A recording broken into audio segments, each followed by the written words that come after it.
The rift between India and Canada is escalating as India is throwing fighting words, stating that Canada needs to clean up their own backyard before throwing stones. Welcome back, everyone. So happy to have you back for another update. Make sure to check out the first video pin in the comment section as well as in the description box. Now, India has called Canada a safe haven for terrorists following their decision to suspend visas for Canadian citizens. In a strong worded statement to reporters, India's foreign ministry spokesperson stated that Canada need to worry about its own international reputation in the wake of their explosive allegations against India.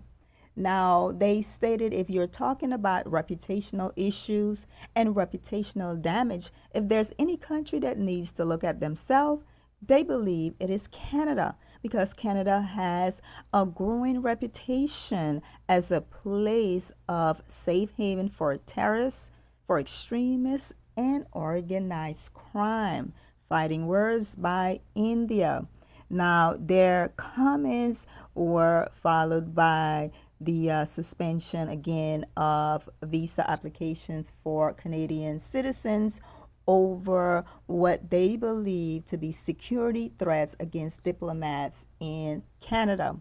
They are stating that the issue is of incitement of violence, the inaction by the Canadian authorities, the creation of an environment that disrupts the functioning of high commissions and consulates. That is the reason that they have decided to stop issuing visas to Canadian citizens at this time. Relations between the two countries plummeted this week after Canadian Prime Minister Justin Trudeau said that India was potentially behind the June killing of Ndia, a Sikh separate activist who was gunned down by two masked men in British Columbia.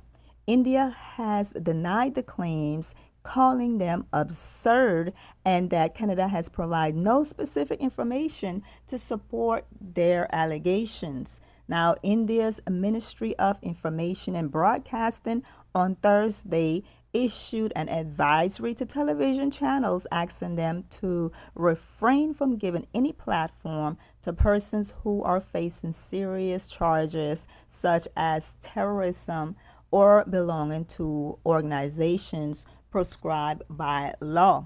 The Indian government has long accused Canada of inaction in dealing with what it says is Sikh extremists amid creating a separate Sikh homeland that would be known as Khalistan.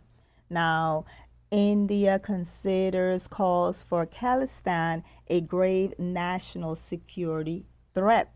A number of groups associated with the idea of Khalistan are listed as terrorist organizations under India's Unlawful Activities Act. And Nijjar name appears on that list, and that is the individual that was gunned down. In 2020, his name appeared there. And the Indian National Investigation Agency accused him of trying to radicalize the Sikh community across the world in favor of creating this Khalistan. So that is some history behind why India has a problem with this Sikh organization. Please share with us your comments on the tensions between India and Canada right now. And don't forget to check out the first video pin in the comments and in the description box as well. And of course, don't forget to subscribe and hit that notification bell for more breaking news.